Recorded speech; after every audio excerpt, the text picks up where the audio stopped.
The divine couple incarnating as Lord Rama and Sita taught by example how to abide by the obligatory force of destiny and not be frustrated by the events that are thus thrown up. Right from the time when the coronation of Lord Rama was called off, and he was exiled to the forest for 14 years, their life has been one with unexpected twists.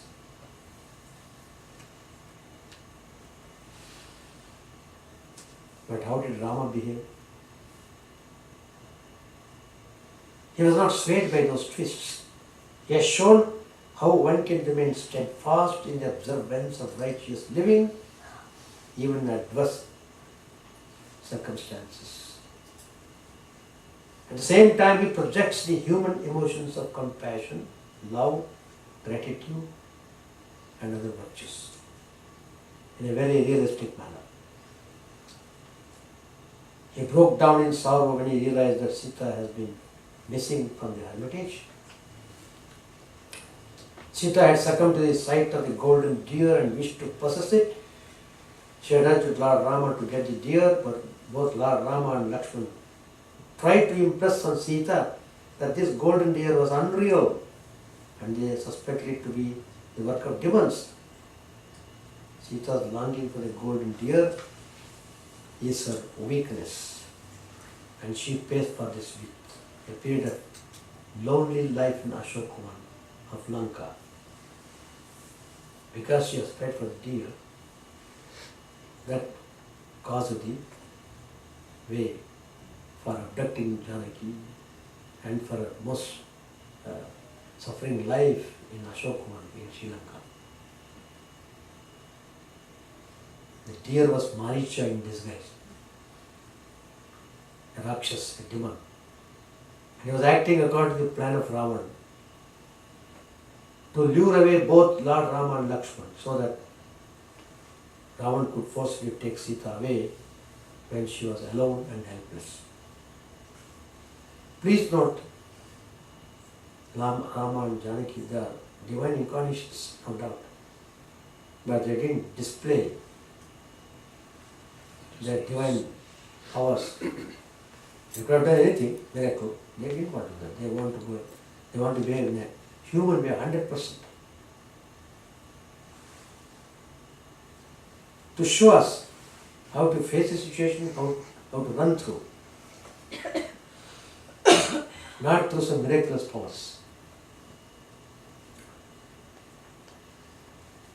Though Lord Rama went in pursuit of deer, leaving his Sita and Lakshmana's custody, but Sita drove Lakshmana away to the Lord's help when she thought Rama was in danger on hearing the faked cry of Maricha, trying to imitate the voice of Lord Rama.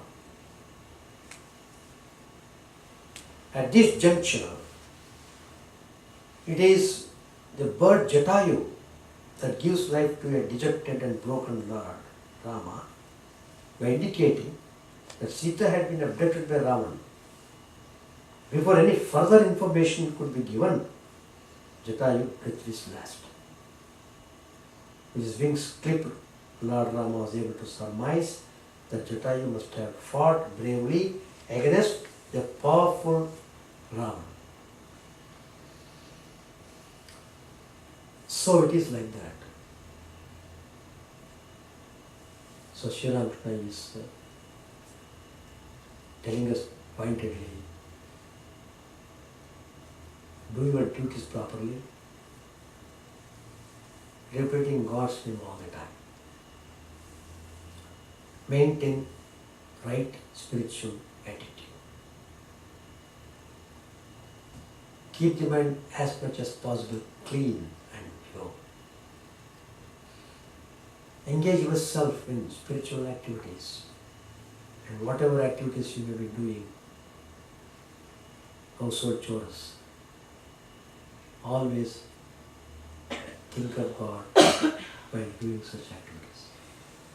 Because part of the mind will be always thinking something else. That something else Instead of something else, think of the divine. Think about Vishnu mantra. Do everything consciously, not in an absent-minded way. Consciously. Be aware of all the dangers around you and use your intellectual faculty wisely. All the faculties are given to us.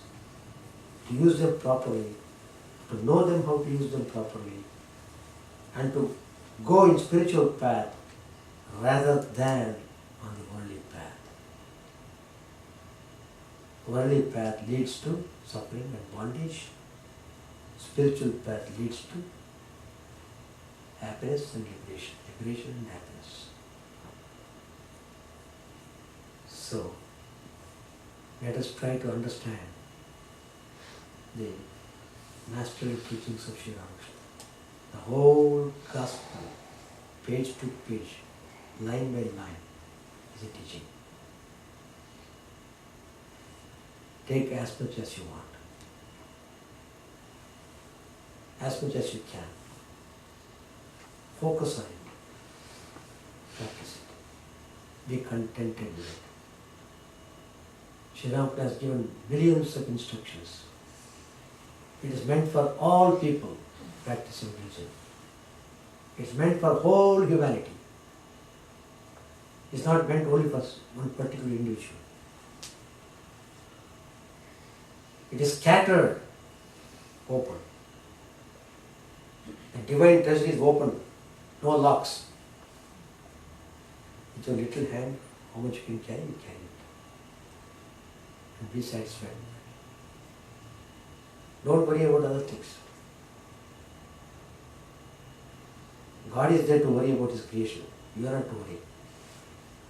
You worry about yourself first. Get rid of worries. Get rid of your worries. And then if God gives you more energy, and if God gives you more healthy body and healthy mind, and if He chooses you to spread His message, be happy to come again and work for Sri Ramakrishna. So Rangathanji, before his passing away, it seems he made a statement. I am just going to come back again. I will join Ramakrishna mission again. See how he has identified himself with Sri Ramakrishna. He says, my life is my mission. How many people across the world he has influenced? How many people?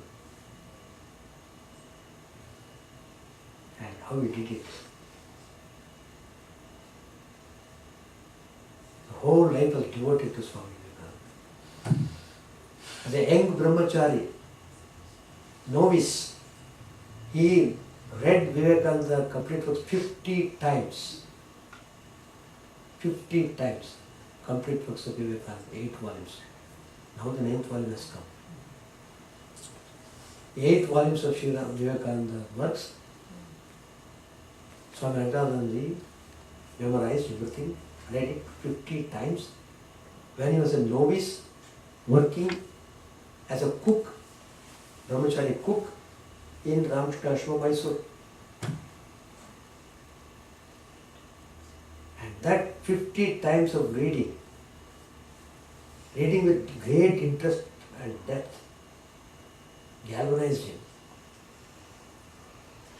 Galvanized. What tremendous work he did. He was in Karachi, the head of center, Pakistan. Thousands of Muslims would come to attend. But anything happens in India,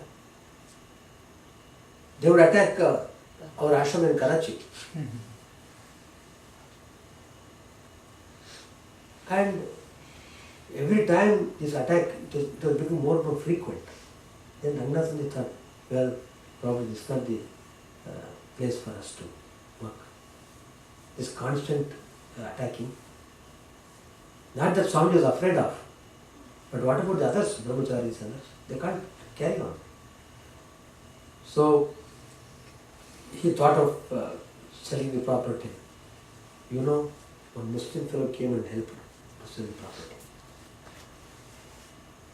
And then he was so robust and vigorous in his thoughts. He started a most beautiful center in Chandigarh. The whole amount which he got from the selling of property in Karachi, he gave it to Chandigarh Ashram. He established Chandigarh Ashram. Then afterwards, he became the head of the Delhi Center. He built an auditorium. Thousands of people would come. Hall was full, outside pavement was full. Everything was full. The whole parliament would come and sit for his talks during parliament session.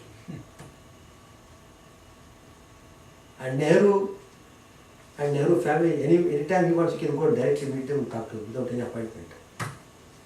Can you imagine? Tremendous influence he created in Delhi. The whole government became aware of most fantastic work done by Ramakrishna Mission for the service of humanity. None can imagine, none, all by the grace of Chidananda and Vivekananda and Holy Mother. And afterwards he was transferred to Institute of Culture, Gold Park. The whole Delhi cried, we want Ranganathan. But headquarters. The more you cry, the more they go. In a determined way. So if you don't cry, they will hate you. Then he became the head of the Institute of Culture, Gold Park, Calcutta. Most fantastic institution. If you have not seen, please see it. There, what miracles he did. He got houses just by the side of the Institute of Culture. He got houses constructed for the employees working in the Institute of Culture. All the employees were so overwhelmed with affection. What Swami has done for us. They had no home. They were staying in a high place in some distant place and they had to come walk through also. Calcutta, how difficult it is. But he made quarters for them. See the destiny. Then he was changed from Institute of Culture to Hyderabad. See the force of destiny I'm talking about. Force of destiny. He never wanted any change. But change is coming by itself. And in each circumstance, how he behaved is a perfect karma yogi. Karmanyeva adhikaraste ma phaleshu kadachana.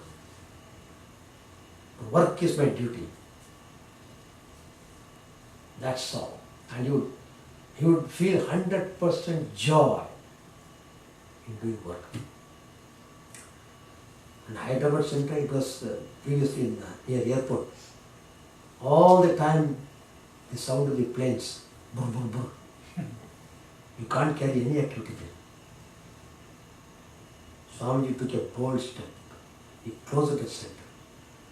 He opened the center in the city, near city. And there, thousands of people came in. He became so influential, the whole government would sit at his feet. At that time, the Chief Minister of Hyderabad was Bengal Rao. He came and touched his feet. Swamiji, if you are planning to start a ashram, I am prepared to give grants. Any amount you want. Can you imagine it? And he said further, please don't take money from anybody else. It's our duty. Bengal Rao still, it's my duty to make the institution come in our center. And Swami did that. The land was given in Nizam Sagar, most beautiful land. He established Hyderabad Center. Thousands of people come there. And now 5,000 to 6,000 students come every day for cultural activities. They've got special activities. Oh, it's beaming with activities. I know. Again, change came. Again, Swami Lemont shifted from Hyderabad culture to Lemont. He never wanted change, I'm telling you. He wanted nothing. Every year, almost every year, he would come to America, he would come to Chicago, he would address devotees retreats. Extremely daring. Whenever he would have the program, he would announce next year's program in that place. He became the president of the Ramakrishna. And to the last, he did this duty. He erased his body-mind complex. Mind was totally sitting on Sri Ramakrishna. Up to the last day, he initiated people. And finally joined the Divine Supreme. What a glorious life. When was he in Rangoon, Swami? Kalpa and Jnana. Rangoon also for a short while. I don't know the time. For a short while. I think it was before Karachi. And there's a book by Lemont Mission, this big book is there. So it is like that. The story goes. So please be very proud and fortunate. And this, being spiritually proud is beneficial. Not proud in the egoistic sense, proud in the sense of humility. I am proud to be child of Sri Ramakrishna and Swami. That is a harmless proud. Harmless. So, holding on to that, carry on your ashram activities here more vigorously and do it nicely. You are doing very nicely, no doubt. But as nature, it can become more and more nice, more and more perfect. That's the way it is. So, you have the core group will be very strong. Very strong. Strong in your shraddha, strong in your devotion, dedication, and tremendous energy to carry on Sri Ramakrishna. Thank you very much. Now I invite questions from you, whatever questions you want to ask. And tomorrow I will be speaking on Holy Mother Sri Sharda Devi, extraordinary uniqueness of Sri Sharda Devi. Namuto Navishyati Jayadevi Astam. But I thought you came I didn't to, want to disturb. I thought you came to conclude my For singing that chanting about the Prophet, and he asked you to stop, right? And I was talking about profit and loss. Profit and loss. Okay. Now, don't you think yesterday you kind of said that it is better to have some rajasic, sattvic qualities? You should be little bit rajasic, even in a sattvic type of atmosphere. Mm-hmm. Now, that means to say, is it because of the times? I mean, because of the times, is it now you are saying rajasic, sattvic for this time of the, for this period, and Sri Ramakrishna was talking about that period? This period means in this modern age. Huh? In this modern age, correct. That's what I'm saying. So Sri Ramakrishna meant for this modern age. That's what he said when he said, one was born in Sri Krishna one was born in Sri Ramachandra in Tretayu, one was born in Sri Krishna in Dwapara. Now, as Sri Ramakrishna in this age means this Kali Yuga, incarnation as Sri Ramakrishna. So his teachings are valid for this age. Okay. So, what is exactly the question? The question is, yesterday evening, you are talking about Rajasic, Sattvic qualities. Okay, that means one cannot do, for example, building an ashrama here. You cannot do it being completely Sattvic. You have to be a little bit Rajasic. No, they are in the right proportion. Yeah, Rasics are, you are applying them in the spiritual activity. correct. So you can't compartmentalize strictly in the sense. But predominance is sattvic. Just like I am practicing bhakti. It doesn't mean I don't have the element of jnana at all. The element of jnana is very important Right, in pursuing spiritual path. right. And also, in following the spiritual path, the element of karma also is very important. Because as you think, so you become. Right. So thinking is an activity. So you are applying your senses of actions. So karma also is involved. Right. But your predominance is in devotion. The mind predominance is in devotion. They are all supplementing. They are helping to achieve the goal through the path of devotion. If you are following the path of devotion. If you are following the path of jnana, the other three help you to go in the path of jnana. Like that. Right, but I understand, I think I do follow what you are saying. But you kind of hinted yesterday, be more Rajasic. Remember that? Yes, completely. Okay. The context of it. Huh? Completely Give the done. context. You're not giving the context. The context was about the ashrama, about the building up, about buying, things like that. Mind that. Buying the land. See, these activities to come under the category of nishkama karma. Please underline in your notebook. Nishkama karma. Don't categorize them under the way you do your building activity in downtown. This building activity which you are trying to do is actually worshipping God. So, Nishkama karma is exactly what we want. We want to transform all our activities in a spiritual way. We are bound to act, but act in a spiritual way. That's the instruction. Nobody can stop working. Everybody does work. Even Shri Krishna tells that. If for a moment if I stop working, the whole world will collapse. The whole creation will collapse. Shri Krishna says that. But work with the right attitude. Work with dedication and devotion. Work as an instrument of God. Then you are wonderful. Then you are going towards east. That way we should do. Nishkama bhava. Oh God, please give me that attitude of selfless love.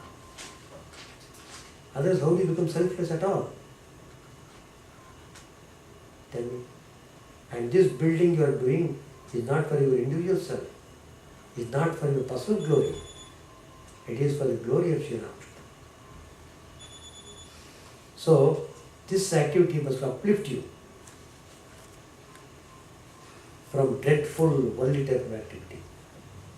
So you are actually uplifting yourself from most dangerous and dreadful, brutal activities of the world into spiritual activities.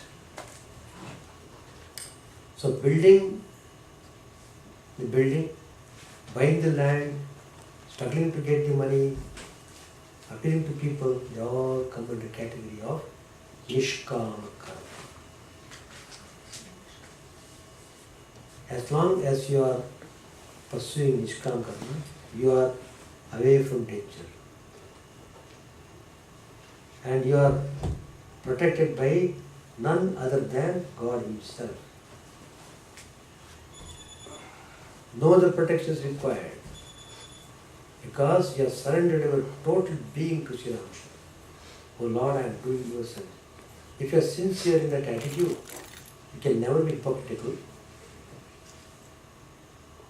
You will be sincere and earnest, but all I explained morning. and things come out very well. Just like it.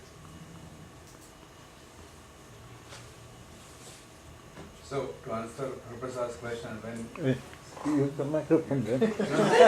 Alright, profit and loss Ramakrishna chided, and how